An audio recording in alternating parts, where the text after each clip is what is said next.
Assalamualaikum warahmatullahi wabarakatuh. Perkenalkan saya Rila Istafida NIM 2003 099675. Saya di sini ingin menjelaskan sedikit mengenai isai dan juga opini. Isai adalah sebuah tulisan yang memvisualkan pemikiran penulis mengenai subjek tertentu yang coba dinilainya. Isai yang disampaikan harus logis dan mudah untuk dimengerti serta didukung oleh kenyataan dan opini-opini seorang penulis isai. Isai sendiri dibagi menjadi 3, yaitu yang pertama, pendahuluan yang berisi latar belakang informasi yang mengidentifikasi subjek bahasan dan pengantar tentang subjek. Yang kedua adalah tubuh isai yang mencacikan seluruh informasi tentang subjek.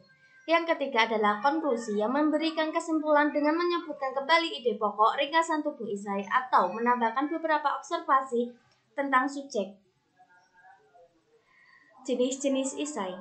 Yang pertama, isai deskriptif. Esai jenis ini dapat menuliskan objek atau subjek apa saja yang dapat menarik perhatian pengarang. Ia bisa mendeskripsikan sebuah rumah, sepatu, pantai, dan sebagainya. Yang kedua adalah isai tajuk. Isai jenis ini dapat dilihat di surat kabar ataupun majalah.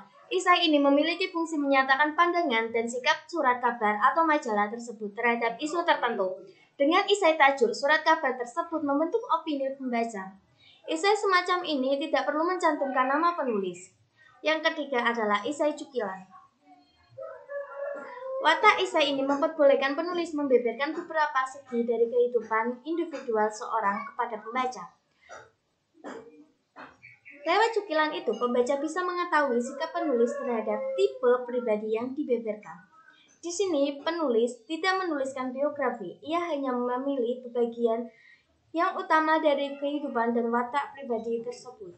Yang keempat adalah isai pribadi. Isai ini hampir sama dengan isai cukilan, akan tetapi isai pribadi ditulis sendiri oleh pribadi tersebut tentang dirinya sendiri.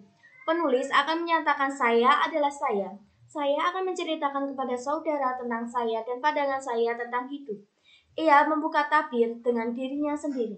Yang kelima adalah isai reflektif. Isai reflektif ditulis secara formal dengan nada baca serius. Penulis mengungkapkan secara mendalam, sungguh-sungguh dan hati-hati tentang topik yang penting berhubungan dengan hidup. Misalnya kematian, politik, pendidikan, dan hakikat manusiawi. Isai ini ditujukan kepada cendekiawan. Yang keenam adalah isai kritik. Dalam isai ini, penulis memusatkan diri pada uraian tentang seni, misalnya lukisan, tarian, pahat, patung, teater, dan kesusastraan. Isai ini membangkitkan kesadaran pembaca tentang pikiran dan perasaan penulis tentang karya seni. Kritik yang menyangkut karya sastra disebut kritik sastra. Contoh esai, pengaruh budaya asing. Budaya asing merupakan budaya yang berasal dari negara lain. Contohnya budaya barat yang berasal dari negara-negara di benua Eropa, Amerika, Australia, ataupun negara-negara yang identik dengan kulit putih. Ada juga budaya timur yang identik dengan negara-negara yang berada di Asia Barat. Meskipun budaya asing yang masuk ke Indonesia membawa pengaruh positif, akan tetapi ada juga pengaruh negatif yang diakibatkan oleh budaya asing tersebut.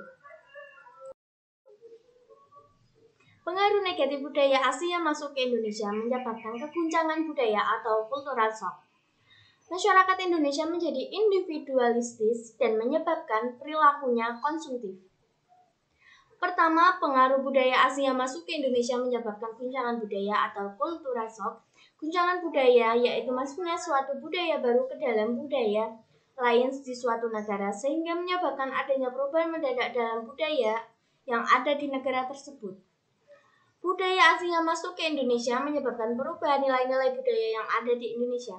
Selain itu, budaya asing menyebabkan lemahnya budaya Indonesia karena masyarakat Indonesia, khususnya kalangan muda, lebih tertarik dengan budaya asing dibandingkan dengan mempelajari budaya dalam negeri. Guncangan budaya tersebut juga menyebabkan adanya perubahan mendadak dalam cara berpakaian masyarakat Indonesia.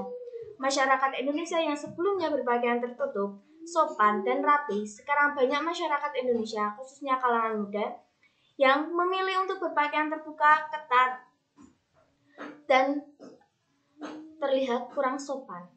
Contohnya yaitu anak muda sekarang, anak muda Indonesia yang senang memakai pakaian ketat agar terlihat lebih modern.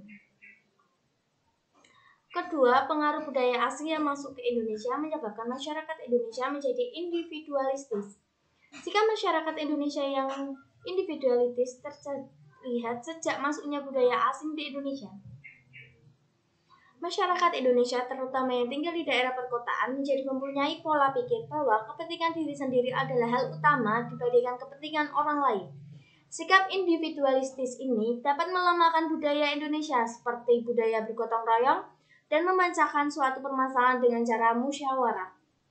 Selain itu, sikap individualistis ini dapat melemahkan bahkan menghilangkan nilai-nilai budaya Indonesia. Masyarakat Indonesia di mata dunia dikenal sebagai masyarakat yang ramah, sopan, dan murah senyum. Akan tetapi, budaya asing yang memberikan pengaruh sikap individualistis ini menyebabkan nilai keramah tamahan masyarakat Indonesia, khususnya yang tinggal di daerah perkotaan, menjadi berkurang. Sebagai contoh, sikap tegur sapa dan memberikan senyum akan jarang sekali ditemukan di daerah perkotaan dibandingkan di daerah pedesaan. Ketiga, pengaruh budaya asing yang masuk ke Indonesia menyebabkan masyarakat Indonesia menjadi konsumtif. Perilaku konsumtif ini menyebabkan perubahan pola pikir masyarakat Indonesia menjadi materialistis. Barang-barang mewah pun menjadi hal-hal yang primer bagi sebagian kalangan. Perilaku konsumtif ini dapat menyebabkan tidak dilihatnya produk-produk dalam negeri. Masyarakat akan lebih memilih membeli produk-produk luar negeri dengan harga yang lebih mahal dibandingkan membeli produk dalam negeri. Pola pikir bahwa produk yang berasal dari luar negeri adalah lebih baik daripada produk dalam negeri telah menyebar di kalangan masyarakat Indonesia. Hal ini berakibat pada munculnya kesenjangan sosial. Kesenjangan sosial muncul ketika terdapat perbedaan besar antara kesejahteraan antara masyarakat kelas atas dan kelas bawah. Dengan masuknya budaya asing yang membawa pengaruh perilaku konsumtif akan menyebabkan perilaku masyarakat Indonesia yang berada di kelas bawah akan semakin terpuruk, yang merupakan tanda dari kesenjangan sosial. Sebagai contoh, masyarakat Indonesia menyukai mengganti gadget lamanya dengan membeli gadget keluaran terbaru agar mengikuti perkembangan zaman. Dari penjelasan di atas, budaya asing selain membawa pengaruh positif juga membawa perilaku negatif yang harus dihindari oleh masyarakat Indonesia. Oleh karena itu, masyarakat Indonesia sebaiknya pandai dalam menyaring budaya yang masuk ke Indonesia dengan mengetahui mana yang buruk dan yang baik untuk diikuti. Orang tua juga berperan penting dalam mengawasi anak-anaknya agar tidak mengikuti pengaruh buruk dari budaya asing. Selain itu, pemerintah juga berperan dalam menyaring budaya yang masuk ke Indonesia dengan cara membuat peraturan-peraturan yang meminimalisasi terjadinya pengaruh negatif dari masuknya budaya asing ke Indonesia. Yang kedua yaitu opini. Opini adalah suatu pendapat, tanggapan, pandangan, atau hasil pikir seseorang dalam menjelaskan atau menyikapi suatu hal, tetapi sifatnya tidak objektif dan belum pasti kebenarannya. Ada juga yang mengatakan arti opini adalah suatu pendapat, pikiran, atau tanggapan seseorang atau kelompok yang belum diakui kebenarannya.